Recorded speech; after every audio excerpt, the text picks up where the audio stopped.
আসসালামু আলাইকুম এভরিওয়ান। আশা করি আল্লাহ আমাদের সবাই ভালো আছেন। তো আমাদের advance practical accounting with tally prime এই কোর্সের আজকে সেশন 2। অর্থাৎ আজকে আমরা কর্পোরেট ট্যাক্স বা ইনকাম ট্যাক্সের ফান্ডামেন্টাল কিছু বিষয় আলোচনা করব। তো যদিও আমরা আমাদের ফাউন্ডেশন লেভেলে আছি, তো ফাউন্ডেশন লেভেল বলতে আমাদের যে 6টা মডিউলের ফাউন্ডেশন লেভেলের আজকে দ্বিতীয় ক্লাস। আমরা গত ক্লাসে অ্যাকাউন্টিং ক্যারিয়ারের উপরে প্লাস হচ্ছে আপনার অ্যাকাউন্টেন্টদের রোল প্লাস হচ্ছে আপনার অ্যাকাউন্টিং এর যে ক্যারিয়ার পাথ আছে এই বিষয়ে আমরা গত ক্লাসে আলোচনা করেছিলাম।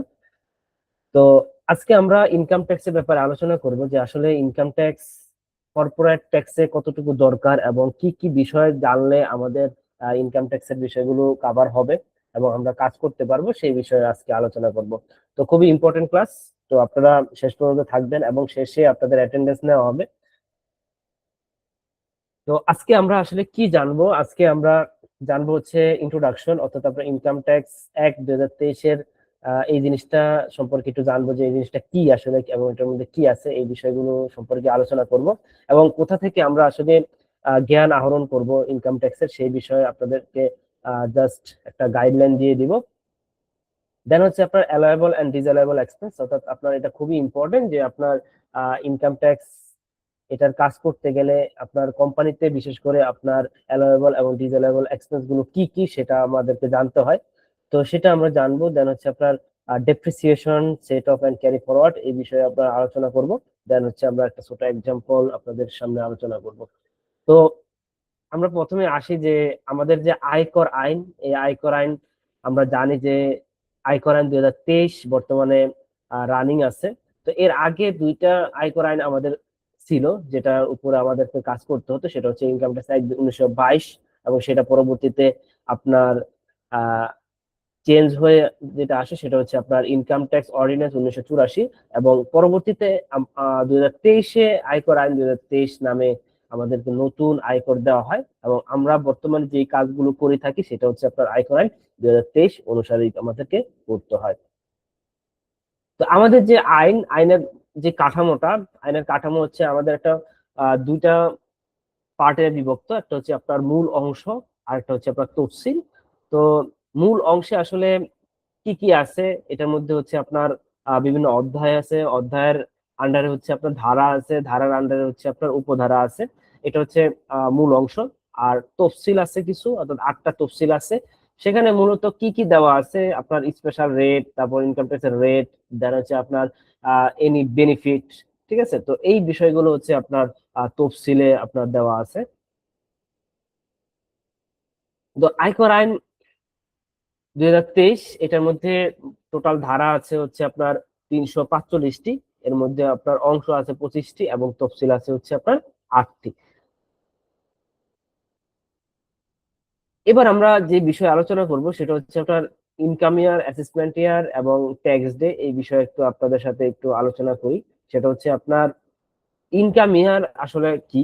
ইনকাম ইয়ার হচ্ছে আপনার মূলত যেই বছরটাতে আপনি ইনকাম করলেন বা একটা কোম্পানিতে আপনার ইনকাম জেনারেট হলো, এটাকে বলা হয়েছে আপনার ইনকাম ইয়ার। এই ইনকাম ইয়ারটা হচ্ছে আপনার 12 মান্থের একটা পিরিয়ড হবে এবং বাংলাদেশে যেটা হয় সেটা হচ্ছে আপনার জুলাই থেকে জুন পর্যন্ত এটা হচ্ছে আপনার ইনকাম ইয়ার ধরা হয়।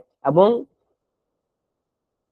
ইনকাম ইয়ারের পরবর্তী ইমিডিয়েট যেই 12 মাস, অর্থাৎ আপনার পরের জুলাই থেকে জুন, সেটাকে বলা হয়েছে আপনার অ্যাসেসমেন্ট ইয়ার। অর্থাৎ যে ইনকাম ইয়ারে আপনি ইনকামটা করলেন সেটার অ্যাসেসমেন্ট ইয়ার হবে হচ্ছে আপনার তার পরবর্তী জুলাই, 1 জুলাই থেকে পরবর্তী 12 মাস পর্যন্ত সেটা হচ্ছে আপনার অ্যাসেসমেন্ট ইয়ার। ঠিক আছে, এটা হচ্ছে এটার কনসেপ্ট। তো এখানে একটা এক্সাম্পল যদি আমি ধরি যে আপনার ধরেন আপনার ইনকাম ইয়ার হচ্ছে আপনার 25-26, অর্থাৎ 1 জুলাই 2025 থেকে আপনার 30 জুন 2026, এই যে 12 মাস, এই 12 মাসটা হচ্ছে আপনার ইনকাম ইয়ার। তো এই যে ইনকামটা, এই ইনকামের উপরে তো আপনার ট্যাক্স দিতে হবে। তো ট্যাক্সের যে রেট গুলো, এই রেট গুলো আপনার বসে হচ্ছে আপনার অ্যাসেসমেন্ট ইয়ার অনুযায়ী, অর্থাৎ অ্যাসেসমেন্ট ইয়ারের যেই রেটটা থাকে সেটা অনুযায়ী হচ্ছে আপনার আগের ইনকাম ইয়ারের ইনকামের উপরে আপনার ট্যাক্স দিতে হয়। তো আপনার অ্যাসেসমেন্ট ইয়ারটা কবে হয়, অর্থাৎ অ্যাসেসমেন্ট ইয়ার মানে হচ্ছে আপনার কর বর্ষ। তো কর বর্ষটা আপনার হবে হচ্ছে আপনার যেই পিরিয়ডে আপনার ইনকাম ইয়ারটা শেষ হলো, অর্থাৎ 25-26। তো 25-26-এ যদি শেষ হয় সেক্ষেত্রে আপনার অ্যাসেসমেন্ট ইয়ারটা হবে হচ্ছে আপনার 26-27, অর্থাৎ 26-27 বলতে 1 জুলাই 2026 থেকে পরবর্তী 12 মাস আপনার হয় হচ্ছে আপনার পরবর্তী 2027-এর 30 জুন পর্যন্ত। এটা হচ্ছে আপনার অ্যাসেসমেন্ট ইয়ার। তাহলে আপনার ইজিলি ধরা যায় যে আপনার ইনকাম ইয়ারটা বলা হয়েছে আপনার যেই 12 মাসের পিরিয়ডে আপনার, অর্থাৎ জুলাই টু জুন যে 12 মাস পিরিয়ডে আপনার ইনকামটা হলো, এই ইনকামটাকে বলা হয়েছে আপনার ইনকাম ইয়ার, বা এই ইয়ারটাকে বলা হয় ইনকাম ইয়ার। এবং অ্যাসেসমেন্ট ইয়ার বা কর বর্ষটা কি? কর বর্ষটা হচ্ছে আপনার যে ইনকাম ইয়ারে আপনি ইনকামটা করলেন, ওই ইনকাম ইয়ার শেষ হওয়ার পরবর্তী 1 জুলাই থেকে পরবর্তী 12 মাস পর্যন্ত এটাকে বলা হয়েছে আপনার অ্যাসেসমেন্ট ইয়ার। এই অ্যাসেসমেন্ট ইয়ারেই মূলত আপনার পূর্ববর্তী যে ইনকামটা আপনি করলেন, ইনকামের উপরে আপনি ট্যাক্সটা দিবেন। এবং এখানে আপনার ট্যাক্স ডেটা আছে। অর্থাৎ ট্যাক্স ডেটা কি? ট্যাক্স ডে হচ্ছে আপনার রিটার্ন সাবমিট যে আপনি করবেন, এই রিটার্ন সাবমিট করার শেষ দিন, ঠিক আছে, অর্থাৎ ডেডলাইন, সেটাকে বলা হচ্ছে আপনার ট্যাক্স ডে। অর্থাৎ যেটা আপনার এর পরবর্তীতে আপনার আসলে যদি আপনি রিটার্ন দেন, সেটা আসলে ট্যাক্স ডের মধ্যে আপনি রিটার্নটা দিলেন না, ঠিক আছে, তো সেক্ষেত্রে আপনার এডিশনাল পেনাল্টিজ গুলো আছে। তো এটা হচ্ছে মূল কথা, যে আপনার ইনকাম ইয়ার গেল, অ্যাসেসমেন্ট ইয়ার গেল, এবং ট্যাক্স ডেটা গেল, যে আপনার যেই তারিখে আপনার রিটার্ন সাবমিট করতে হবে সেটাই হচ্ছে আপনার, অর্থাৎ শেষ দিন, সেটাকে বলা হচ্ছে আপনার ট্যাক্স ডে। তো এখন আসি যে আসলে ট্যাক্স ডে আপনার কাদের জন্য কবে? অর্থাৎ আপনার ইন্ডিভিজুয়াল, ইন্ডিভিজুয়াল বলতে আমরা যে পার্সন আছি, পার্সন বাই পার্সন, তাদের ক্ষেত্রে হচ্ছে আপনার ট্যাক্স ডেটা হচ্ছে আপনার 30শে নভেম্বর। অর্থাৎ আপনার মানুষ, অর্থাৎ ব্যক্তি, অর্থাৎ ব্যক্তি বলতে আমরা যারা মানুষ বা হিউম্যান, তো আমাদের জন্য হচ্ছে আপনার ট্যাক্স ডেটা হচ্ছে আপনার 30শে নভেম্বর, ঠিক আছে। তো এর পরবর্তীতে যে যারা আছে, অর্থাৎ আপনার ইন্ডিভিজুয়াল এবং হিন্দু আনডিভাইডেড ফ্যামিলি, এই দুইজন বাদে অন্য সকল ব্যক্তির ক্ষেত্রে, ব্যক্তি বলতে আপনার কোম্পানি, দেন হচ্ছে ফার্ম, দেন হচ্ছে আপনার অ্যাসোসিয়েশন অফ পার্সন, অর্থাৎ সবার ক্ষেত্রে আর কি, তাদের আপনার ট্যাক্স ডেটা হবে হচ্ছে আপনার যেই ইনকাম ইয়ার, অর্থাৎ তার যে আপনার ফাইন্যান্সিয়াল ইয়ারটা শেষ হবে, ফাইন্যান্সিয়াল ইয়ার শেষ হওয়ার 9 মাস 15 দিন অথবা 15 সেপ্টেম্বর যেটা পরে হবে, ঠিক আছে, সেটা হবে হচ্ছে আপনার তাদের ক্ষেত্রে ট্যাক্স ডে। তো এক্ষেত্রে আমরা এখানে আসি যে যাদের ফাইন্যান্সিয়াল ইয়ার হচ্ছে আপনার জুন এন্ডিং, অর্থাৎ যাদের আপনার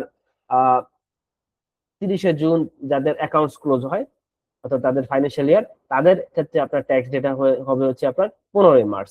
আর যাদের ডিসেম্বর এন্ডিং, অর্থাৎ ডিসেম্বর এন্ডিং বলতে আপনার বিশেষ করে আপনার ফরেন কোম্পানিজ গুলো যাদের হচ্ছে আপনার ইয়ার ক্লোজ হয় হচ্ছে আপনার জানুয়ারি টু ডিসেম্বর, তো যাদের ডিসেম্বর এন্ডিং, তো তাদের ক্ষেত্রে হচ্ছে আপনার ট্যাক্স ডেটা হবে হচ্ছে আপনার সেপ্টেম্বর 15 তারিখ। আর মার্চ এন্ডিং কোম্পানি, বিশেষ করে ইন্ডিয়ান কোম্পানি যেগুলো আছে, তো তাদের এন্ডিং হয় হচ্ছে আপনার 31 মার্চ। তো 31 মার্চে যেহেতু শেষ হয়, তাদের ট্যাক্স ডেটা হবে হচ্ছে আপনার ডিসেম্বর 15 তারিখ। তো এই হচ্ছে আপনার তাদের ট্যাক্স রিটার্ন জমা দেওয়ার শেষ তারিখ, ঠিক আছে। তাহলে আমার প্রথমে এই জিনিসটা আপনাদের মনে রাখলে হবে, যে আপনার কোম্পানি যদি আপনার জুন এন্ডিং হয়, অর্থাৎ আপনার অ্যাকাউন্ট রিপোর্টিং, অর্থাৎ ফাইন্যান্সিয়াল স্টেটমেন্ট যদি আপনার জুলাই টু জুন হয়, তো সেক্ষেত্রে আপনার রিটার্নটা জমা দিতে হবে হচ্ছে আপনার মার্চের 15 তারিখ। দেন হচ্ছে আপনার যদি ফাইন্যান্সিয়াল ইয়ার যদি আপনার ডিসেম্বর শেষ হয়, অর্থাৎ আপনার ফাইন্যান্সিয়াল স্টেটমেন্টের পিরিয়ডটা জানুয়ারি টু ডিসেম্বর হয়, তো সেক্ষেত্রে আপনার ট্যাক্স ডে বা আপনার রিটার্নটা জমা দিতে হবে, আপনার কোম্পানির রিটার্নটা জমা দিতে হবে হচ্ছে আপনার সেপ্টেম্বর 15 তারিখ। মার্চ এন্ডিং হলেও সেম, আপনার ট্যাক্স ডেটা হবে হচ্ছে আপনার ডিসেম্বর 15 তারিখ, অর্থাৎ আপনার রিটার্ন জমা দেওয়ার শেষ তারিখ হচ্ছে আপনার ডিসেম্বর 15 তারিখ। তো এটা মনে রাখলেই হবে।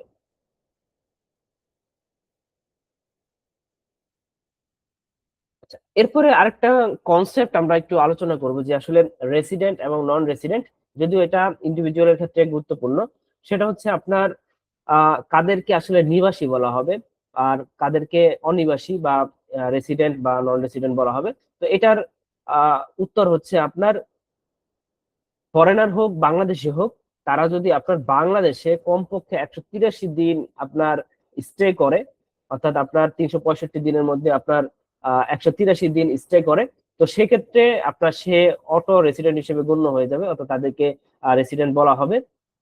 যদি 183 দিনের কম হয়, তো সেক্ষেত্রে দেখতে হবে যে আপনার সে 90 দিন ছিল কিনা বা 90 দিনের উপরে ছিল কিনা। তো যদি 90 দিনের উপরে হয়, সেক্ষেত্রে আরেকটা ক্রাইটেরিয়া যাবে, সেটা হচ্ছে আপনার তাকে দেখতে হবে যে আপনার সে এর আগের 4 বছর মিলে আপনার 365 দিন হয় কিনা। ঠিক আছে, অর্থাৎ আপনি 90 দিন যদি হয় সেক্ষেত্রে আপনি দেখবেন যে আহ, এর আগের যে 4টা বছর আছে, 4টা বছরে সে 365 দিন সে বাংলাদেশে ছিল কিনা টোটাল। তো যদি এটা হয় সেক্ষেত্রে সে আবার রেসিডেন্ট হিসেবে গণ্য হয়ে যাবে। আর যদি 90 দিন যদি না হয়, ধরেন আপনার 183 দিনের প্রথম ক্রাইটেরিয়া সেটা মিললো না, পরবর্তীতে দেখলেন যে সে 90 দিন ছিল কিনা, সে 90 দিনও ছিল না, তো সেক্ষেত্রে সে রেসিডেন্ট হিসেবে গণ্য হবে না। বা এরকম যদি হয় যে আপনার সে 90 দিন ছিল কিন্তু পূর্ববর্তী 4 বছরে 365 দিন তার হয়নি, তাহলে সে রেসিডেন্ট হিসেবে গণ্য হবে না।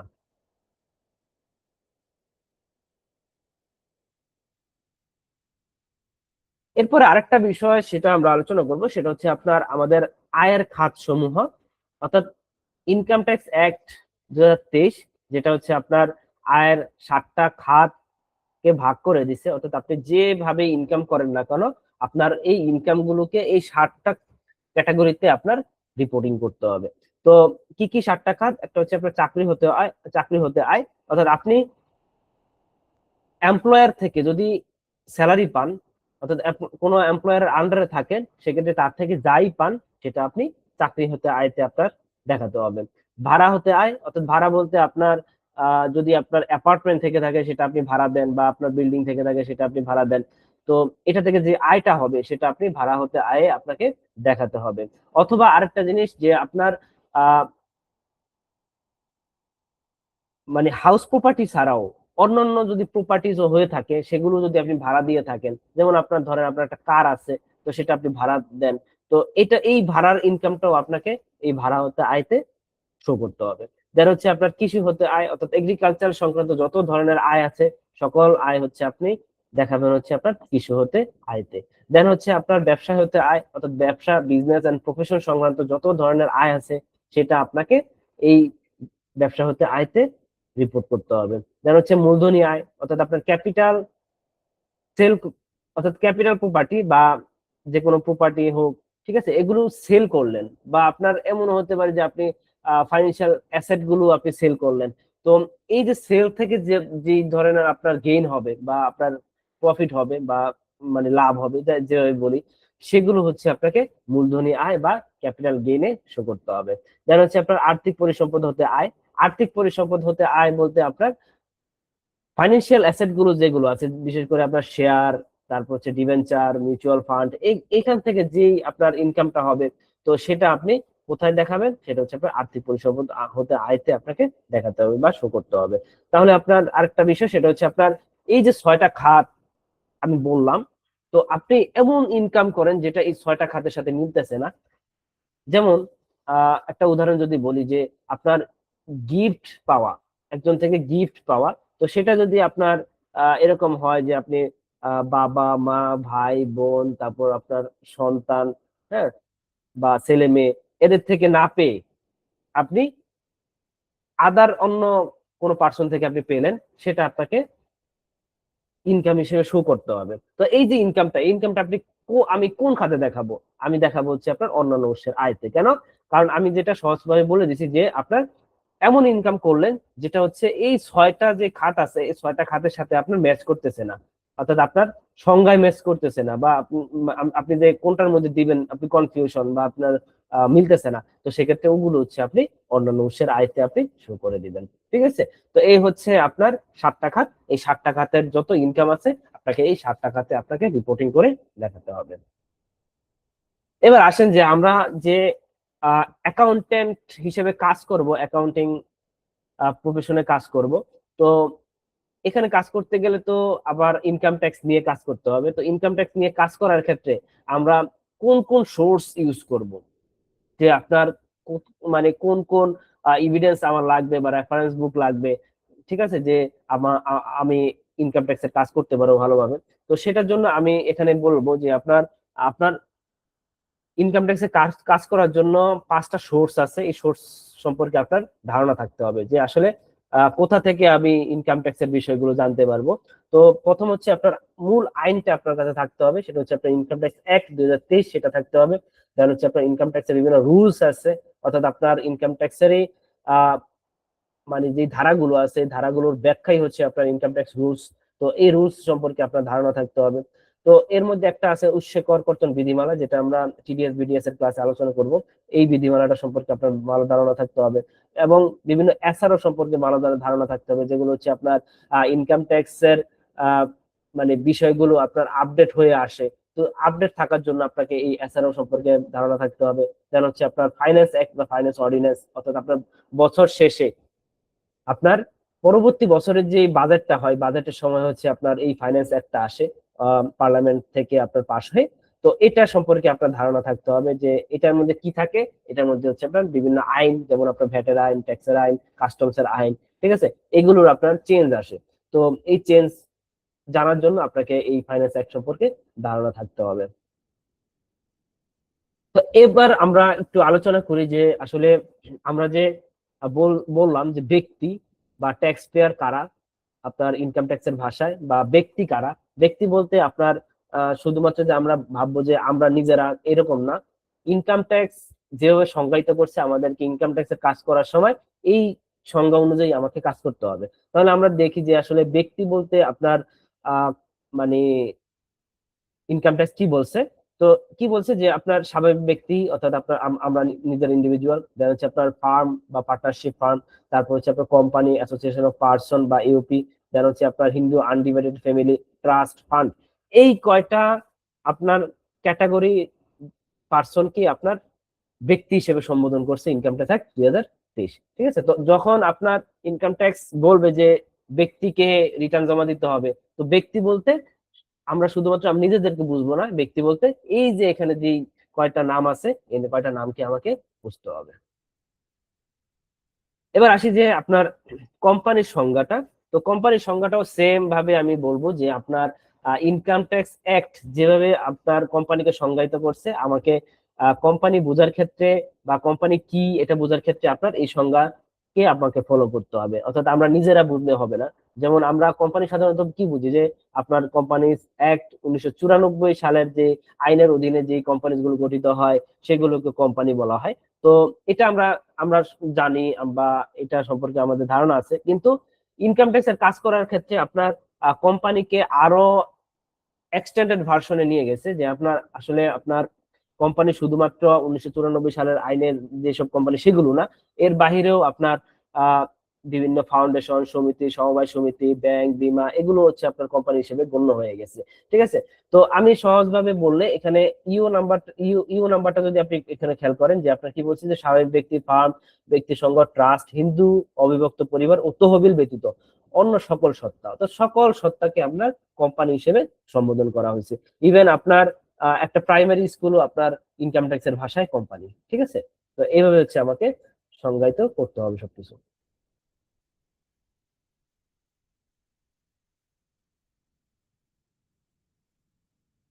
এরপরে আরেকটা জিনিস, সেটা হচ্ছে আপনার ট্যাক্স রেট। এই ট্যাক্স রেটটা সম্পর্কে আমাদেরকে ধারণা থাকতে হবে। কেন ট্যাক্স রেট সম্পর্কে ধারণা থাকতে হবে? অর্থাৎ কোম্পানি ট্যাক্স রেট সম্পর্কে তো ধারণা থাকতেই হবে, প্লাস হচ্ছে আপনার আমরা যে টিডিএস এর কাজ করব, তো টিডিএস এর কাজ করার জন্য মানে একজন ইন্ডিভিজুয়ালের ক্ষেত্রে আপনার ট্যাক্স রেটটা কি সেটা সম্পর্কে আমাদেরকে ধারণা থাকতে হবে। তো এটার জন্য আমাদেরকে এই যে রেটটা আছে, এই যে আপনার অ্যাসেসমেন্ট ইয়ার 2026-27, এটা সম্পর্কে ধারণা থাকতে হবে, এই রেটটা সম্পর্কে।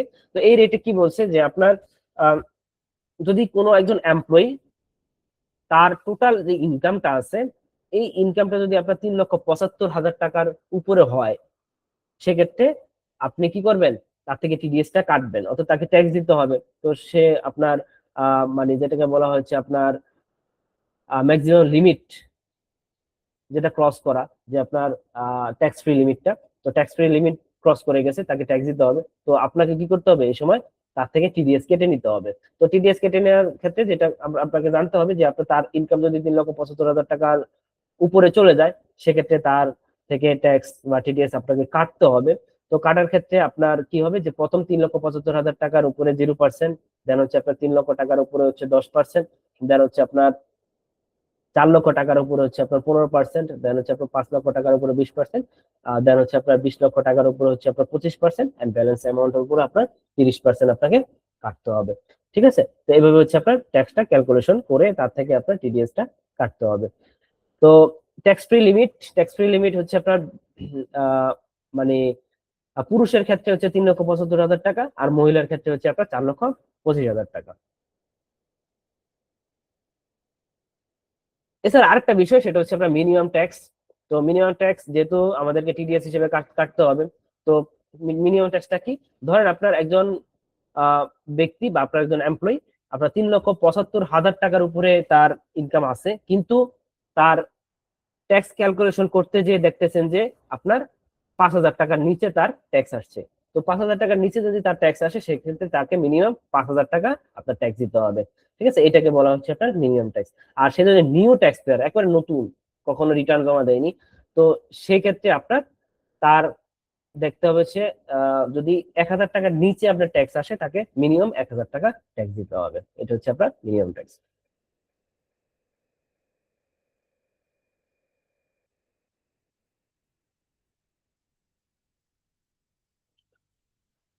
এবার আসেন যে আপনার রিটার্ন দাখিল করা। তো রিটার্ন দাখিলের ক্ষেত্রে আমরা যে কোম্পানি যে আমাদেরকে রিটার্ন দাখিল করতে হয় যে কোম্পানি হিসেবে, তো রিটার্ন দাখিলের দুইটা পদ্ধতি আছে, একটা হচ্ছে আপনার স্বনির্ধারণী পদ্ধতি, আর একটা হচ্ছে আপনার সাধারণ পদ্ধতি।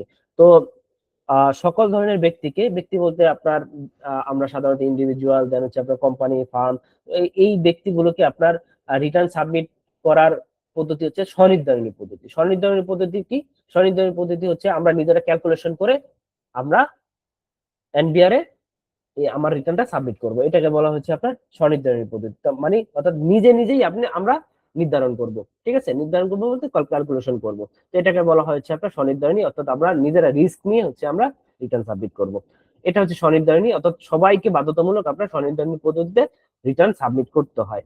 এখন আরেকটা বিষয় হচ্ছে আপনার সাধারণ পদ্ধতি। তো সাধারণ পদ্ধতিটা হচ্ছে আপনার কখন কখন হচ্ছে আপনার সাধারণ পদ্ধতিতে রিটার্ন সাবমিট করতে হয়? সাধারণ পদ্ধতিতে রিটার্ন সাবমিট করতে হয় হচ্ছে আপনার এক, যখন আপনার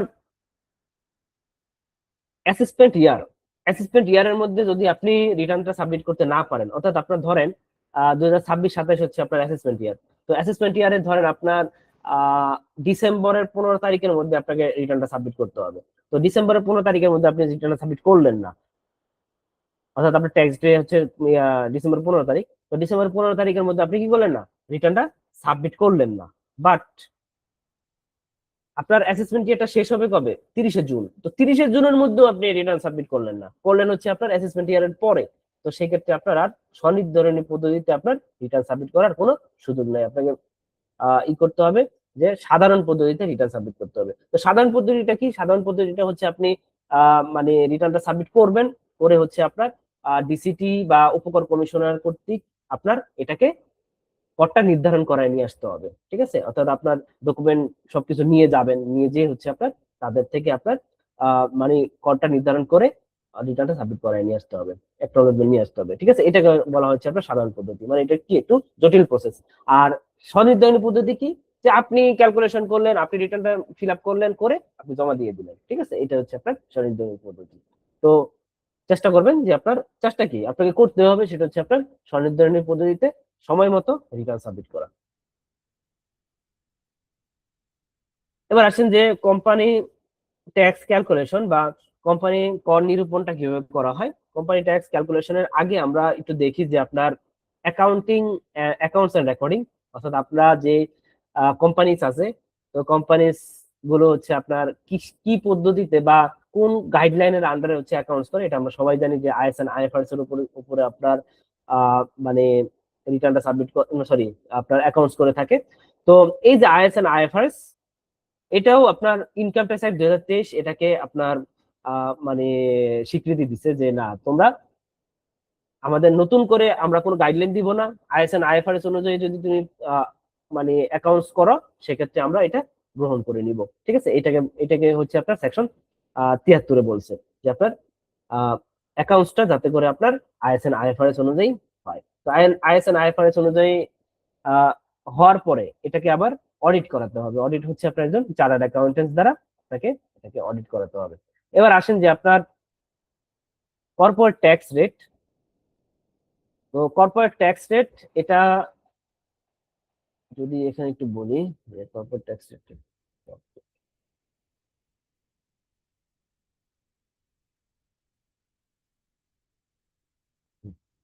কর্পোরেট ট্যাক্স রেট হচ্ছে আমরা যারা কোম্পানি সাধারণত দুই ধরনের হয়ে থাকে, মানে মূলত মূলত হচ্ছে আপনার প্রাইমারিলি যদি চিন্তা করি সেটা হচ্ছে আপনার তিন ধরনের। একটা হচ্ছে আপনার প্রাইভেট লিমিটেড কোম্পানি, আরেকটা হচ্ছে আপনার পাবলিক লিমিটেড কোম্পানি, আরেকটা হচ্ছে আপনার ওয়ান পার্সন কোম্পানি, ঠিক না?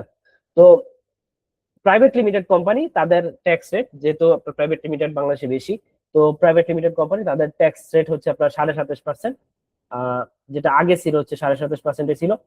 আর পাবলিক লিমিটেড কোম্পানি তাদের ট্যাক্স রেট হচ্ছে 22.5%। আবার ব্যাপার আছে সেটা হচ্ছে আপনার যাদের আইপিও তে আপনার শেয়ার ট্রান্সফার হয়েছে, অর্থাৎ আপনার টোটাল পেড আপ ক্যাপিটালের যদি আপনার 10%-এর উপরে আপনার আইপিও তে আপনার শেয়ার ট্রান্সফার হয়, সেক্ষেত্রে আপনার 22.5%। এবং একটা কন্ডিশন আছে সেটা হচ্ছে আপনার সকল ইনকাম যদি আপনি বা সকল রিসিভ যদি আপনি ব্যাংকিং চ্যানেলে করেন, সেক্ষেত্রে আপনার 20%। আর আদার পাবলিক লিমিটেড কোম্পানি বা আদার পাবলিক ট্রেডেড কোম্পানি যেগুলো আছে, লিমিটেড লিমিটেড না, আদার পাবলিকলি ট্রেডেড কোম্পানি অর্থাৎ পিএলসি, তো তাদের ক্ষেত্রে হচ্ছে আপনার যেটা হবে সেটা হচ্ছে আপনার 27.5%, আর কন্ডিশন মানলে হচ্ছে আপনার 25%, অর্থাৎ আপনার পাবলিক লিমিটেড কোম্পানি বা পিএলসি বলা হয়। তারপরে যেটা আছে সেটা হচ্ছে আপনার প্রাইভেট লিমিটেড কোম্পানি তো বললাম 27.5%, এবং হচ্ছে আপনার এখানে ওয়ান পার্সন কোম্পানির ক্ষেত্রে হচ্ছে আপনার 27.5%। আর এদিকে আরেকটা জিনিস সেটা হচ্ছে আপনার পার্টনারশিপ ফার্ম, দেন হচ্ছে ট্রাস্ট, ফাউন্ডেশন, দেন হচ্ছে আপনার association of person and other companies, তাদের ক্ষেত্রে হচ্ছে আপনার 27.5%। এখন একটা কোশ্চেন আসে যে ধরেন আপনার একটা প্রাইমারি স্কুলের ক্ষেত্রে আপনার রেট কত, ট্যাক্স রেট কত? প্রাইমারি স্কুলের ক্ষেত্রে আপনার ট্যাক্স রেট হচ্ছে আপনার 27.5% হবে। কেন 27.5% হবে? কারণ ইনকাম ট্যাক্সে কোম্পানির সংজ্ঞায় এই যে আপনার বিভিন্ন শিক্ষা প্রতিষ্ঠান, এই শিক্ষা প্রতিষ্ঠানকে কোম্পানি হিসেবে ট্রিট করে। তো কোম্পানি হিসেবে যদি ট্রিট করে, সেক্ষেত্রে আপনার এখানে কি আছে যে আদার কোম্পানিতে আপনার 27.5% হবে। ঠিক আছে, এবার হচ্ছে আপনার আমাকে দেখতে হবে। দেন হচ্ছে আপনার টেক্সটাইল হচ্ছে আপনার 15%। দেন হচ্ছে এক্সপোর্ট ইনকাম কোম্পানি, অর্থাৎ এক্সপোর্ট ওরিয়েন্টেড কোম্পানিগুলো, তাদের ক্ষেত্রে হচ্ছে আপনার 12% রেট হবে। এবার আরেকটা খুবই ভাইটাল একটা বিষয় সেটা হচ্ছে আপনার মিনিমাম ট্যাক্স। তো মিনিমাম ট্যাক্স জিনিসটা কি? মিনিমাম ট্যাক্স জিনিসটা হচ্ছে আপনার আপনাকে ন্যূনতম একটা কর আপনাকে দিতে হবে। ঠিক আছে, ন্যূনতম কর যেটা আমি ওই যে ইন্ডিভিজুয়ালের ক্ষেত্রে বললাম যে 5,000 টাকা, 1,000 টাকা, যে আপনার কর যদি 5,000 টাকার নিচে হয়, ধরুন 4,000 টাকা হলো, তাহলে আপনার 4,000 টাকা দিলে হবে না, ন্যূনতম আপনাকে 5,000 টাকা ট্যাক্স দিতে হবে। ঠিক আছে, এটাকে বলা হচ্ছে আপনার মিনিমাম ট্যাক্স। তো মিনিমাম ট্যাক্স সাধারণত তিন ধরনের হয়ে থাকে। একটা তো ওখানে বললাম যে আপনার 5,000 টাকা, 1,000 টাকা, সেটা আপনার বললাম। আরেকটা হচ্ছে আপনার আমরা যে টিডিএস কেটে নেই সেটার ক্ষেত্রে। ঠিক আছে, তো টিডিএস এর ক্ষেত্রে কি যে আমার যে ইনকামটা হবে, তো আমার ইনকাম থেকে তো আপনার যখন রিসিপ্ট আমি করব, তখন আদার যে কাস্টমার আছে, এই কাস্টমাররা কিন্তু আমাদের থেকে টিডিএস কাটবে। তো এই টিডিএসটাকে বলা হয় এআইটি। ঠিক আছে, তো এই যে এআইটিটা আমি কাটলাম, এই যে এআইটি তারা যেই সেকশনে কাটলো, সেই সেকশনটা যদি আপনার মিনিমাম ট্যাক্সের আন্ডারে হয়, যেটা হচ্ছে আপনার 163 মানে উপধারা 2, তো 163 উপধারা 2 যদি আপনার যে লিস্টটা দেওয়া আছে এখানে, এই যে লিস্টটা এখানে দেওয়া আছে, যে এই লিস্টটার আন্ডারে যদি হয়, সেক্ষেত্রে ওইটা আপনার মিনিমাম ট্যাক্স। তো ধরেন আপনার কাস্টমার আপনার থেকে 10 টাকা কাটলো, ধরে নেবেন 10 টাকা কাটলো, এবং বছর শেষে ধরেন আপনার টোটাল ট্যাক্স ক্যালকুলেশনে আসছে হচ্ছে আপনার 8 টাকা, তখন আপনাকে কত টাকা ট্যাক্স দিতে হবে? ওই 10 টাকাই আপনার দিতে হবে, অর্থাৎ আপনার 2 টাকা ফেরত পাওয়ার কোনো কি সুযোগ নাই। যদিও এটা এখন আবার একটু চেঞ্জ হয়ে আসছে, যেটা হচ্ছে আপনি ক্যারি ফরওয়ার্ড করতে পারবেন, যে আপনার এই যে আপনার ট্যাক্সটা কম আসলো 8 টাকা, কিন্তু আপনার থেকে কাটতো কত? কাস্টমার 10 টাকা টিডিএস। ঠিক আছে, যেটা আমরা টিডিএস এর ক্লাস আলোচনা করবো, যে আপনার 10 টাকা কাটলো, এই যে 10 টাকা, এই যে 2 টাকাটা, এই 2 টাকাটা তো আপনি এক্সট্রা পেমেন্ট করছেন, তাই না? বা পে হয়ে গেছে, তো এটা আপনি পরবর্তী বছরে যখন আপনার ট্যাক্সটা বেশি আসবে, তখন এটা আপনি মাইনাস করতে পারবেন। ঠিক আছে, এটা কতদিন পর্যন্ত মাইনাস, মানে এটার মেয়াদ থাকবে, এটা আজীবন পর্যন্ত মেয়াদ থাকবে, যে কোনো সময় আপনি এটা মাইনাস করতে পারবেন ক্যারি ফরওয়ার্ড করে। এটা একটা ব্যাপার। আরেকটা হচ্ছে আপনার গ্রস রিসিপ্টের উপরে মিনিমাম ট্যাক্স। গ্রস রিসিপ্টের উপরে মিনিমাম ট্যাক্সটা কি? যেটা হচ্ছে আপনার যে গ্রস রিসিপ্ট গুলো হয়, এই গ্রস রিসিপ্টের উপরে একটা সার্টেন পার্সেন্টেজ ধরবে। তো আপনার টোটাল যদি ট্যাক্স আসে 10 টাকা, এবং আপনার ধরেন রেভিনিউ থেকে রিসিভড হয়েছে বা other head sorry other head of income থেকে আপনার রিসিভড হচ্ছে হচ্ছে আপনার 100 টাকা। তো আপনার ধরেন ট্যাক্স হচ্ছে 10 টাকা। তো ওই 100 টাকার উপরে আপনার ধরেন 1% ধরি, সেক্ষেত্রে ধরেন একটু বেশি ধরি, যে আপনার 120 টাকা। 120 টাকার উপরে 1% করলাম, তাহলে 12 টাকা হলো। তো গ্রস রিসিপ্টের উপরে মিনিমাম ট্যাক্সটা কত হলো? 12 টাকা। আর আপনার ট্যাক্স ক্যালকুলেশন আসছে হচ্ছে আপনার কত? 10 টাকা। তাহলে আপনার মিনিমাম ট্যাক্স কত টাকা দিতে হবে? 12 টাকা দিতে হবে। ওখানে আর কি 10 টাকা দেওয়ার সুযোগ নাই। এটাকে বলা হচ্ছে আপনার গ্রস রিসিপ্টের উপরে মিনিমাম ট্যাক্স। তো গ্রস রিসিপ্টের উপরে মিনিমাম ট্যাক্স কত পার্সেন্ট? এখন তো নতুন যে ফাইন্যান্স অ্যাক্ট আসছে সেখানে আপনার প্রপোজ করছে আর একটু বেশি করার। তো যদিও এটা আপনার বার্ডেন হয়ে যায় সবার জন্য।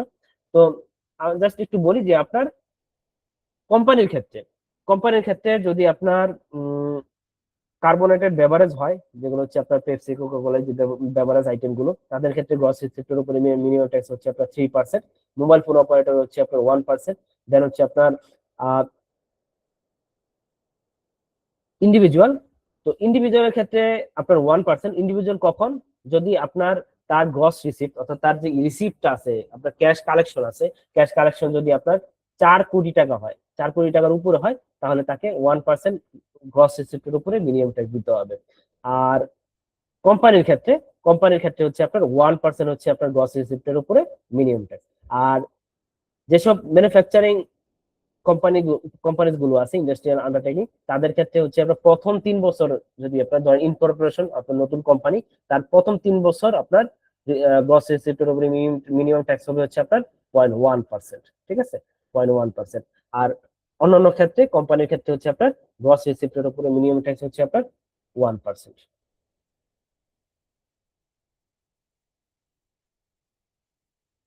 এবার আমি একটু আপনাদের সাথে একটা জিনিস দেখাই, সেটা হচ্ছে আপনার গ্রস রিসিপ্টের উপরে মিনিমাম ট্যাক্সের একটা উদাহরণ দেখাই।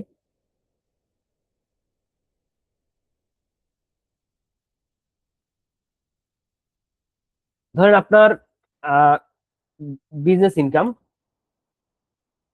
কোম্পানিতে, কোম্পানির বিজনেস ইনকাম হচ্ছে আপনার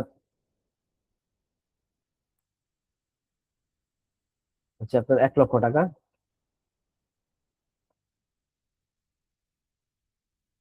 তো আপনার ট্যাক্স রেট হচ্ছে আপনার ধরেন 27%। Tax rate 27%। তাহলে আপনার ট্যাক্স আসে কত? ট্যাক্স আসে হচ্ছে আপনার 27.5%। তাহলে 27,500 টাকা। এখন আপনার রেভিনিউ আছে ধরেন, মানে রেভিনিউ ধরেন আপনার আপনি ক্যাশ কালেকশন করেন, ঠিক না? ঠিক আছে। তো আপনার যদি ক্যাশ কালেকশন করেন, ধরেন রেভিনিউ আছে হচ্ছে আপনার 20 30 লাখ, 30 লক্ষ টাকা আপনার ধরেন রেভিনিউ। তো এবার দেখবো যে গ্রস রিসিপ্টের উপর মিনিমাম ট্যাক্স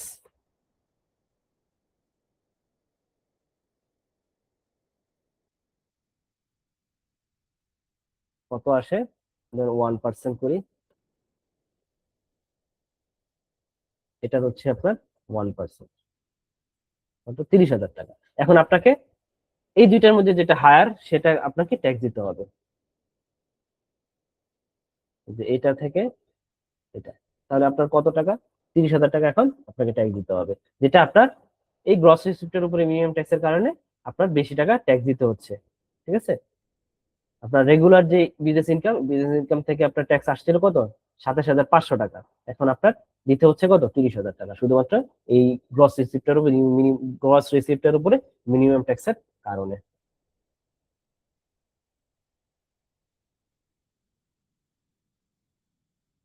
এবার আসেন যে আমরা যে কোম্পানি ট্যাক্সের কাজ করব, জাস্ট আমরা একটু দেখে নিই। বাট মানে কোম্পানি ট্যাক্স রিটার্ন প্রিপারেশনের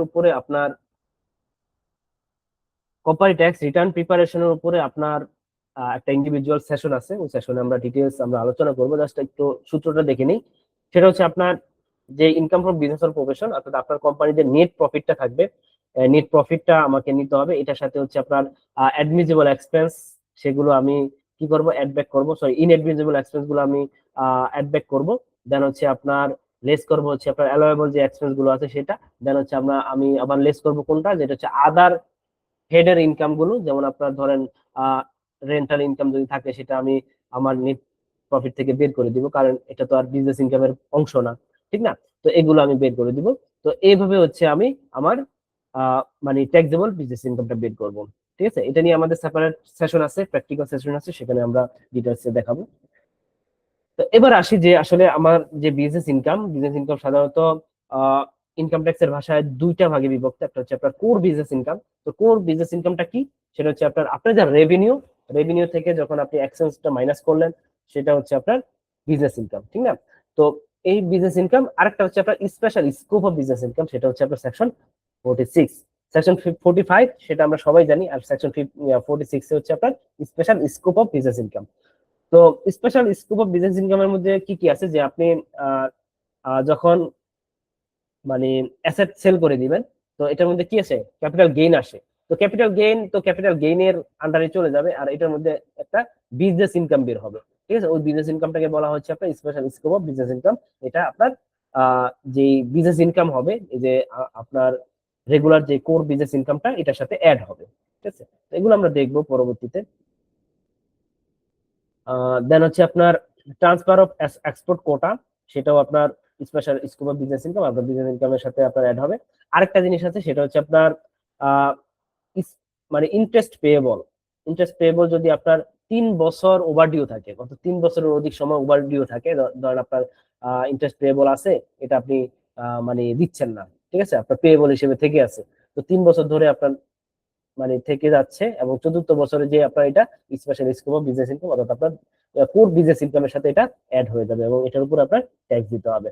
দেন হচ্ছে আপনার ট্রেড পেয়েবল, অর্থাৎ ধরেন আপনার এমন একটা ট্রেড পেয়েবল করছেন, অর্থাৎ আপনি একটা পণ্য কিনছেন, কিন্তু এটা 3 বছর ধরে আপনি সেটেল করতেছেন না, অর্থাৎ আপনি পেমেন্ট করতেছেন না, সেটা আপনার 3 বছরের অধিক যদি হয়ে যায়, সেক্ষেত্রে ওইটা আবার ইনকাম হিসেবে গণ্য হয়ে যাবে, অর্থাৎ special scope of business income হিসেবে আপনার গণ্য হয়ে যাবে।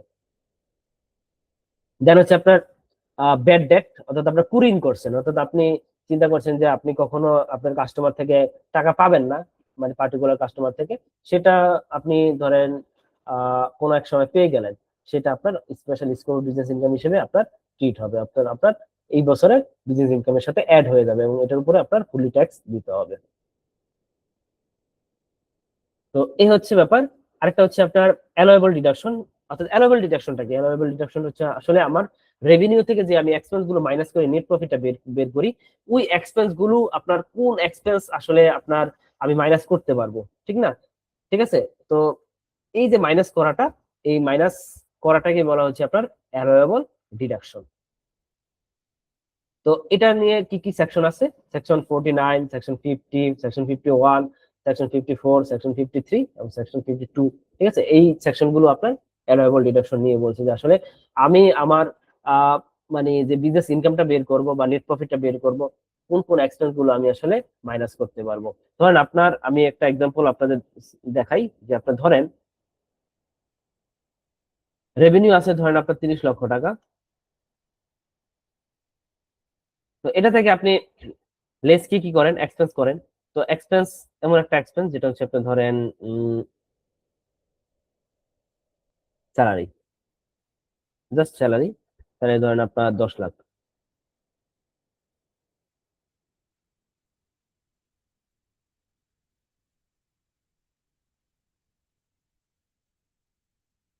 তো এটা আপনি যখন মাইনাস করেন, মাইনাস করে আপনার নেট প্রফিটটা বের হয়।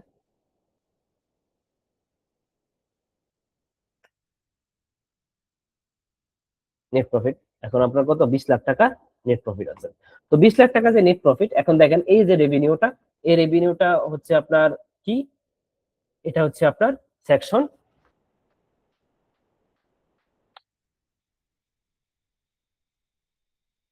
45।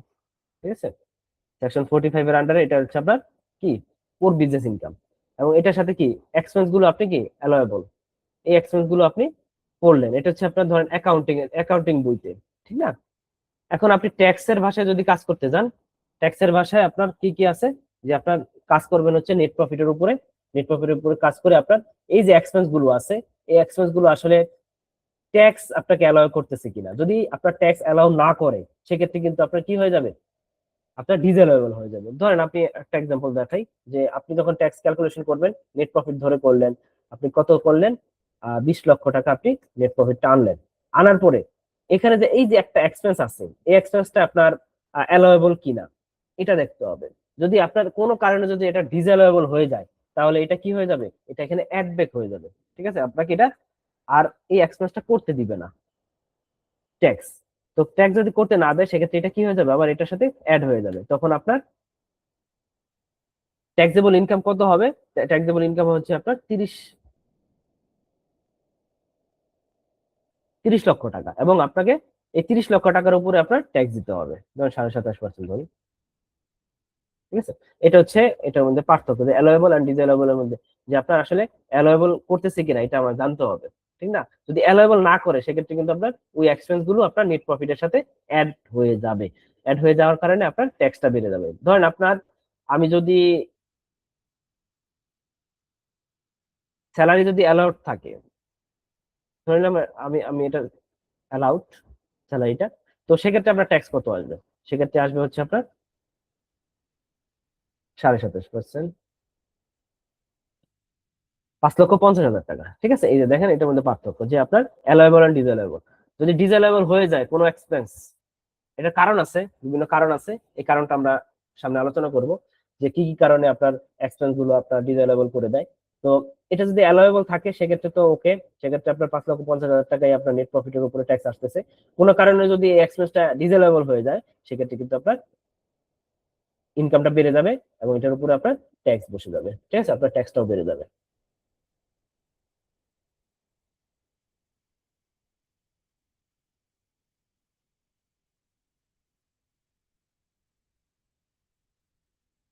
তো এটা হচ্ছে আপনার ডেঞ্জার জোন, যেটা আমি বললাম, যে আপনার একটা এক্সপেন্স যে ডিসঅ্যালাউয়েবল হয়ে যায়, কখন কখন ডিসঅ্যালাউয়েবল হয়ে যায় সেটা আমরা এখন আলোচনা করব। সেটা হচ্ছে প্রথমটা কি, সেটা হচ্ছে আপনি যদি স্যালারি দেন কিন্তু আপনি টিডিএ যদি না কাটেন, সেক্ষেত্রে আপনার পুরো এক্সপেন্সটা আপনার কি হয়ে যাবে, ডিসঅ্যালাউয়েবল হয়ে যাবে। ঠিক আছে, এটাই আপনি এখানে দেখালাম, যে আপনি ধরেন স্যালারি, এই যে স্যালারিটা আপনি দিছেন, এখানে আপনি ধরেন টিডিএস কাটছেন, যদি কেটে থাকেন তাহলে আপনার এটা এক্সপেন্স অ্যালাউ করবে, তাহলে আপনার ক্যালকুলেশনটা এটা হবে। আর যদি আপনার টিডিএস যদি না কাটেন, টিডিএস না কেটে যদি পেমেন্ট করেন, সেক্ষেত্রে আপনার ক্যালকুলেশন কি হবে, এটা হবে। কেন এটা হবে, কারণ ওই যে এক্সপেন্সটা, এই এক্সপেন্সটা সে করতে দেয় নাই, যার কারণে এটা কি ইনকাম হিসেবে গণ্য হয়ে গেছে, অর্থাৎ আপনার নেট প্রফিটের সাথে অ্যাড হয়ে গেছে। ঠিক আছে, এটাই হচ্ছে মূল বিষয়। তো এগুলো হচ্ছে আপনাকে মনে রাখতে হবে, যে আসলে কোন কোন ক্ষেত্রে আপনার এক্সপেন্স গুলো আপনার অ্যালাউয়েবল ডিসঅ্যালাউয়েবল। দেন হচ্ছে আরেকটা বিষয়, সেটা হচ্ছে আপনার যে কোনো পেমেন্ট, যে কোনো এক্সপেন্সের পেমেন্ট আপনাকে করার সময় আপনাকে টিডিএস কাটতে হবে। যদি না কাটেন সেক্ষেত্রে আপনার ওটা ডিসঅ্যালাউয়েবল হয়ে যাবে, যে কোনো এক্সপেন্স। দেন হচ্ছে আপনার পারকুইজিট। পারকুইজিট কি, এমপ্লয়িকে যে আপনার স্যালারি, বোনাস, তারপর ফান্ড, এগুলোর বাইরে যে অন্যান্য বেনিফিট দেওয়া হয়, এই বেনিফিট গুলো হচ্ছে আপনার পারকুইজিট বলা হয়। তো বছরে হচ্ছে আপনার একজন এমপ্লয়িকে সর্বোচ্চ আপনি 20 লক্ষ টাকার পর্যন্ত পারকুইজিট দিতে পারবেন, অর্থাৎ বেনিফিট দিতে পারবেন। ঠিক আছে, তো যদি 20 লক্ষ টাকার উপরে 1 টাকাও যদি আপনি দেন, সেই 1 টাকা আপনার ডিসঅ্যালাউয়েবল হয়ে যাবে। ডিসঅ্যালাউয়েবল মানে কি, নেট প্রফিটের সাথে আপনার অ্যাড হয়ে যাবে। দেন হচ্ছে আপনার স্যাম্পল ডিস্ট্রিবিউশন, অর্থাৎ আপনি যে আপনার কোম্পানি যদি স্যাম্পল ডিস্ট্রিবিউশন করে, সেক্ষেত্রে আপনার একটা থ্রেশহোল্ড আছে, যে এই এতটুকু পর্যন্ত আপনি এক্সপ্রেস করতে পারবেন, এর বেশি করলে আপনার ওটা ডিসঅ্যালাউয়েবল হয়ে যাবে। দেন হচ্ছে আপনার এন্টারটেনমেন্ট এক্সপেন্স। এন্টারটেনমেন্ট এক্সপেন্সও সেম, আপনার আহ, এখানে আপনার স্ল্যাব দেওয়া আছে, এই স্ল্যাব অনুযায়ী হচ্ছে আপনি করতে পারবেন, এর বেশি করলে আপনি আপনার এক্সপেন্সটা কি ডিসঅ্যালাউয়েবল হয়ে যাবে। দেন হচ্ছে আপনার royalty, technical fee, technical know how fee, আর টেকনিক্যাল অ্যাসিস্ট্যান্স ফি, এগুলোর ক্ষেত্রে হচ্ছে আপনার কি আছে, যে আপনার বিজনেস টার্নওভার, অর্থাৎ টার্নওভার মানে কি, আপনার সেলস এর 6% এবং নেট প্রফিটের 15%, এই দুইটার মধ্যে যেটা কম হবে সেই অ্যামাউন্ট পর্যন্ত আপনি এক্সপেন্স করতে পারবেন। এর বেশি আপনি যদি এক্সপেন্স করেন সেক্ষেত্রে ওই এক্সপেন্সটা আপনার কি ডিসঅ্যালাউয়েবল হয়ে যাবে। ওভারসিজ ট্রাভেলিং, অর্থাৎ আপনার বাহিরের যে ট্রাভেলিং গুলো করা হয়, এগুলো হচ্ছে আপনার টোটাল যে বিজনেস টার্নওভার বা আপনার যে সেলস আছে, সেলস এর 0.5% পর্যন্ত আপনি করতে পারবেন, এর বেশি করলে আপনার ওটা নেট প্রফিটের সাথে অ্যাড হয়ে যাবে। প্রপোর্শনাল এক্সপেন্স সেম, আপনার 0.5% অফ ডিসক্লোজড বিজনেস টার্নওভার এটা। দেন হেড অফিস এক্সপেন্স হচ্ছে আপনার নেট প্রফিটের 10% পর্যন্ত আপনি করতে পারবেন। দেন হচ্ছে আপনার লিজের যে ক্যালকুলেশনটা আইফারএস 16, তো লিজের ক্যালকুলেশনে আপনার লিজের একটা অ্যামোর্টাইজেশন আসে আর একটা হচ্ছে আপনার ফাইন্যান্স চার্জ আছে। এগুলা এটা আমি প্র্যাকটিক্যালি আপনাদের দেখাবো যখন অ্যাসেসমেন্ট, সরি, এটা যে অ্যাসেসমেন্টের ক্লাসটা হবে সেখানে। তো অ্যামোর্টাইজেশন এবং লিজ ফাইন্যান্স, এই দুই ফাইন্যান্স চার্জ, এই দুইটা হচ্ছে আপনার ডিজেলেবল হয়ে যাবে, এবং আপনার যে অ্যাকচুয়াল যে পেমেন্টটা, রেন্টাল পেমেন্টটা আপনি করছেন, সেটা হচ্ছে আপনার অ্যালোয়েবল করবে। তো এটা কোনো অ্যালোয়েবল ডিজেলেবলের ব্যাপার না, এটা হচ্ছে আপনার একটা অ্যাকাউন্টিং ট্রিটমেন্টের কারণে হচ্ছে এই জিনিসটা আসছে। দেন হচ্ছে এনি ইম্পেয়ারমেন্ট লস যদি করে থাকেন সেক্ষেত্রে আপনার, বা এক্সপেন্স থাকে, সেক্ষেত্রে ওটা ডিজেলেবল হয়ে যাবে। দেন হচ্ছে আপনার স্যালারি আপনাকে অবশ্যই ব্যাংকিং চ্যানেলের মাধ্যমে দিতে হবে। যদি 1 টাকাও যদি আপনি ব্যাংকিং চ্যানেলের মাধ্যমে দেন, সেক্ষেত্রে ওইটা আপনার ডিজেলেবল হয়ে যাবে। দেন হচ্ছে আপনার রেন্ট, অফিস রেন্ট বা যে কোনো রেন্ট আপনাকে অবশ্যই ব্যাংকিং চ্যানেলে দিতে হবে। যদি আপনি দেন সেক্ষেত্রে আপনার, ব্যাংকিং চ্যানেলে না দেন সেক্ষেত্রে আপনার ওই অ্যামাউন্টটা আপনার ডিজেলেবল হয়ে যাবে। দেন হচ্ছে আপনার স্যালারি, রেন্ট, র মেটেরিয়ালস, এই 3টা এক্সপেন্স বাদে অন্য অন্য যে এক্সপেন্স থাকবে, ধরেন আপনার 10টা এক্সপেন্স আছে, তো ধরেন আপনার 10টা এক্সপেন্সের মধ্যে salary, rent and raw materials আছে, তাহলে আপনার বাকি থাকলো কয়টা? 7টা। তো 7টা যদি আপনার 100 টাকা হয়, এক্সপেন্স টোটাল মিলে 100 টাকা, এই 100 টাকার 50% কত হয়? 50 টাকা। অর্থাৎ 50 টাকা আপনি ব্যাংকিং চ্যানেলের বাইরে করতে পারবেন, কিন্তু 50 টাকার বেশি যদি আপনি ব্যাংকিং চ্যানেলের বাইরে আপনি ট্রানজাকশন করেন, ঠিক আছে, ওই যে যেই পরিমাণ আপনি করলেন, ওই পরিমাণ টাকার 25% আপনার ডিজেলেবল হয়ে যাবে। ঠিক আছে, এটা হচ্ছে আপনার এটা বিষয়। আরেকটা বিষয় সেটা হচ্ছে আমরা PSR submit, sorry, PSR collection করা। অর্থাৎ আপনার কিছু কিছু এক্সপেন্স আছে যেগুলো যদি আপনি করেন বা সার্ভিস গুলো আপনি নেন, সেক্ষেত্রে আপনার ভেন্ডর থেকে আপনাকে অবশ্যই পিএসআর কালেক্ট করতে হবে। পিএসআর কি? Proof of submission of return. অর্থাৎ আপনার যেই তারা যে রিটার্ন সাবমিট করে ওটার প্রুফ, ওটা আপনাকে নিতে হবে। তাদের অ্যাকনোলেজমেন্ট কপি গুলো আপনার কালেক্ট করতে হবে। যদি আপনি না করেন সেক্ষেত্রে আপনার ওই যে এক্সপেন্সটা, ওই এক্সপেন্স বা আপনি যে তাকে, তার থেকে যে সার্ভিস নিলেন, যে অ্যামাউন্টের, ওই অ্যামাউন্টটা আপনার নেট প্রফিটের সাথে অ্যাড হয়ে যাবে, অর্থাৎ ডিজেলেবল হয়ে যাবে। ডিজেলেবল হয়ে যাওয়া মানে কি? আপনার নেট প্রফিটের সাথে অ্যাড হয়ে আপনার ট্যাক্স বসা। ঠিক আছে, দ্যাটস আ হিউজ লস। তো এইসব বিষয় আপনাকে মাথায় রাখতে হবে। দেন হচ্ছে আপনার যে কোনো এক্সপেন্স আপনি এক্সপেন্স হিসেবে দেখাইছেন আপনার অ্যাকাউন্টসে, ক্যাপিটাল ইন নেচার, সেটা আপনি এক্সপেন্স হিসেবে দেখাইছেন, বা পার্সোনাল এক্সপেন্সকে আপনি বিজনেসের এক্সপেন্স হিসেবে দেখাইছেন, এগুলো হচ্ছে আপনার ডিজেলেবল হয়ে যাবে। তারপর হচ্ছে যে কোনো এক্সপেন্স করছেন যেটা আসলে আপনি ডকুমেন্ট শো করতে পারবেন না, বা ক্লামজি টাইপের আপনার এক্সপেন্স, বা ক্লামজি টাইপের আপনার ট্রানজাকশন, এগুলো হচ্ছে আপনার ডিজেলেবল হয়ে যাবে। তাহলে আমরা এটাকে একটু সামারি করি যে আপনার দুইটা বিষয় আমরা যদি পার্থক্য করে দিই, সেটা হচ্ছে আপনার কমপ্লায়েন্স এবং লিমিটেশন। তো কমপ্লায়েন্স এর আন্ডারে কি কি আছে? যে আপনার অবশ্যই টিডিএস কালেকশন করতে হবে, সরি, টিডিএস কাটতে হবে, দেন হচ্ছে আপনার পিএসআর কালেকশন করতে হবে, দেন হচ্ছে আপনার salary, office rent, raw materials, এগুলো ব্যাংকিং চ্যানেলের মাধ্যমে 1 টাকা হলেও আপনার পেমেন্ট করতে হবে। আর আদার যে এক্সপেন্স গুলো আছে সেটা 50% আপনার অবশ্যই ব্যাংকিং চ্যানেলে করতে হবে। দেন হচ্ছে আপনার লিজের ক্যালকুলেশন, এটা তো বললামই। দেন হচ্ছে আপনার এমন এক্সপেন্স করছেন যেটা আপনি এক্সপ্লেনেশন দিতে পারতেছেন না, বা কোনো ডকুমেন্ট নাই, সেটা ডিজেলেবল হয়ে যাবে। ক্যাপিটাল নেচার, সেটা আপনার ডিজেলেবল হয়ে যাবে। দেন দেন হচ্ছে নন বিজনেস এক্সপেন্স, সেগুলো আপনার ডিজেলেবল হয়ে যাবে। আনরিকগনাইজড যে ফান্ড, সেগুলোতে যদি আপনি কন্ট্রিবিউশন করেন সেক্ষেত্রে আপনার ওটা ডিজেলেবল হয়ে যাবে। দেন হচ্ছে আপনার ইম্পেয়ারমেন্ট লস, সেটা ডিজেলেবল হয়ে যাবে। এনি প্রভিশন, সেটাও ডিজেলেবল হয়ে যাবে। অ্যাকাউন্টিং ডেপ্রিসিয়েশন, সেটা আপনার অ্যাড ব্যাক হবে। এটার আপনার ক্যালকুলেশন ভিন্ন, সেটা আমরা এই প্র্যাকটিক্যাল ক্লাস, কারণ এটা তো আপনার ইন্টারলিঙ্কড। ঠিক আছে, আমরা যখন ট্যালি থেকে আমরা ক্লাসগুলো করব, অর্থাৎ আপনি ট্যালি থেকে এক্সট্রাক্ট করে যখন আমরা ফাইন্যান্সিয়াল স্টেটমেন্ট প্রিপেয়ার করব, দেন হচ্ছে আপনার কোম্পানি ট্যাক্স রিটার্ন প্রিপেয়ার করব, তখন আপনারা এটা ভালো ধরতে পারবেন, আমি দেখাই দিব প্র্যাকটিক্যালি। ঠিক আছে, দেন হচ্ছে পারকুইজিট। পারকুইজিট হচ্ছে আপনার 20 লক্ষ টাকা পর্যন্ত আপনি করতে পারবেন, এর বেশি দিতে পারবেন এমপ্লয়িকে। এর বেশি যদি দেন সেক্ষেত্রে আপনার এটা ডিজেলেবল হয়ে যাবে। প্রিসাবল, ডিস্ট্রিবিউশন, এন্টারটেইনমেন্ট, এগুলোর ক্ষেত্রে আপনার থ্রেশহোল্ড আছে, এতটুকু পর্যন্ত আপনি করতে পারেন। এর বেশি যদি আপনি করেন সেক্ষেত্রে আপনার এটা রিজনেবল হয়ে যাবে। Inter company interest, inter company interest বলতে আপনার গ্রুপ অফ কোম্পানির ক্ষেত্রে যদি আপনার প্যারেন্ট কোম্পানি সাবসিডিয়ারি কোম্পানিকে যদি আপনার লোন দেয়, ঠিক আছে, লোন দেওয়ার ক্ষেত্রে যদি আপনার ইন্টারেস্ট চার্জ করে, ওই ইন্টারেস্টটা আপনার 15 লক্ষ টাকা পর্যন্ত অ্যালাউয়েবল। 15 লক্ষ টাকার বেশি যদি আপনি চার্জ করেন বছরে, সেক্ষেত্রে আপনার ওটা ডিজায়ারেবল হয়ে যাবে, বেশি বেশি অ্যামাউন্ট আর কি। তো এবার আসেন একটু অবচয়, যেটা আমি বলতেছিলাম যে ডেপ্রিসিয়েশন।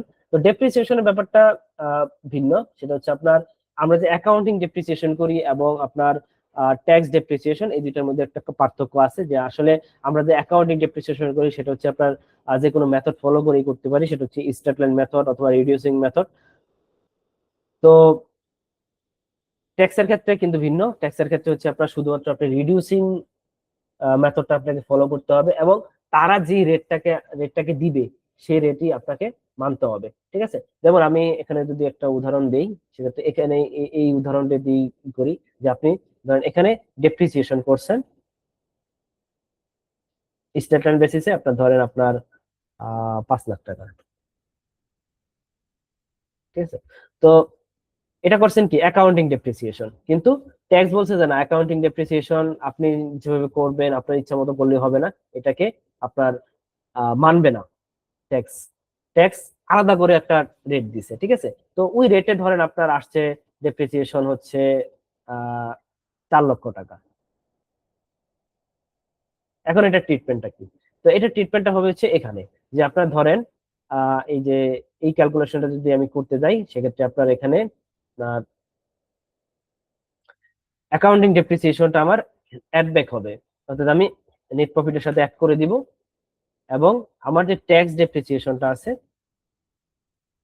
অর্থাৎ ইনকাম ট্যাক্স যেটা ধার্য করছে, সেটা হচ্ছে আপনার 4 লক্ষ টাকা, এটা আমি মাইনাস করব।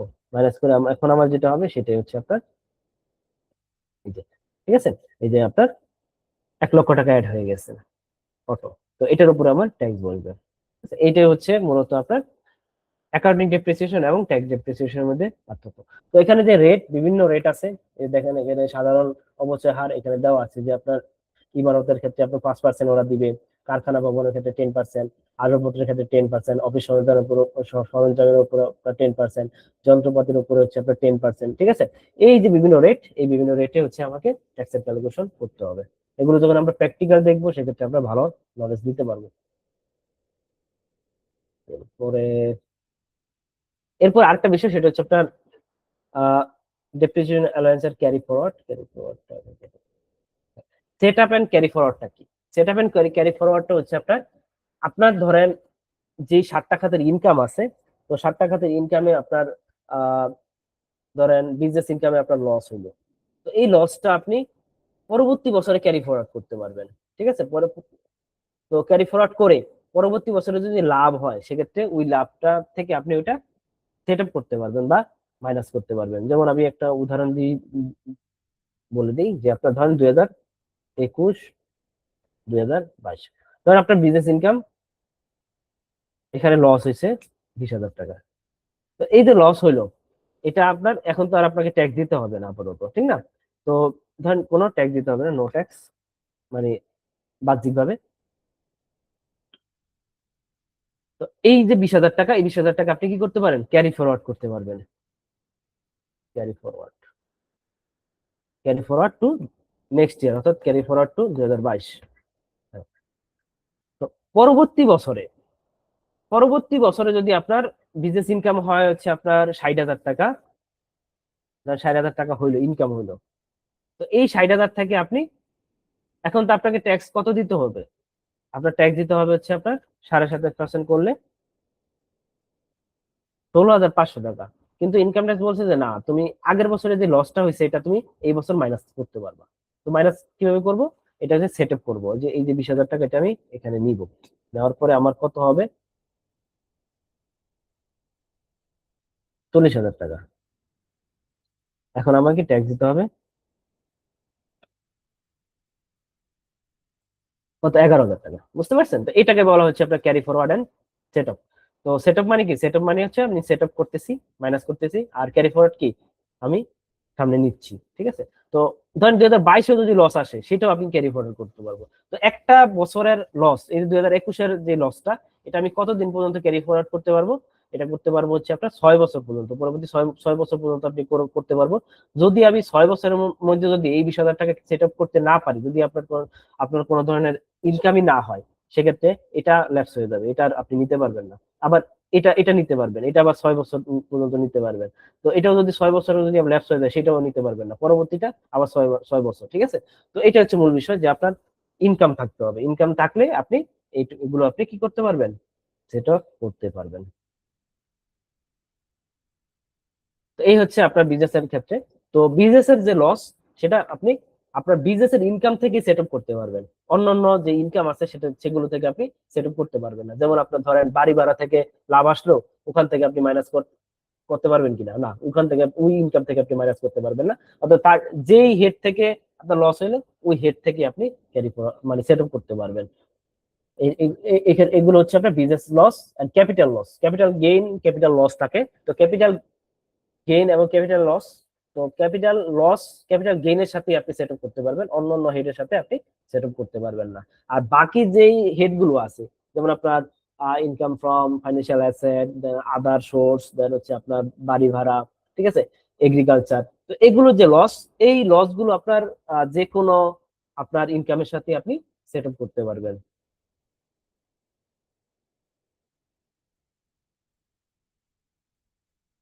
এগুলো উদাহরণ দেওয়া আছে। তো এই হচ্ছে আজকের ক্লাস। তো আমরা কোম্পানি ট্যাক্স রিলেটেড যে বিষয়গুলো জানার প্রয়োজন ইনিশিয়ালি আমাদের, মানে বেসিক লেভেলে, সেগুলো আজকে আমরা আলোচনা করলাম। তো আশা করি আপনারা বুঝতে পারছেন। তো আমি এখন যেটা করব সেটা হচ্ছে আপনাদের একটু অ্যাটেন্ডেন্সটা নিয়ে নিই।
তো অ্যাটেন্ডেন্সটা নিলাম।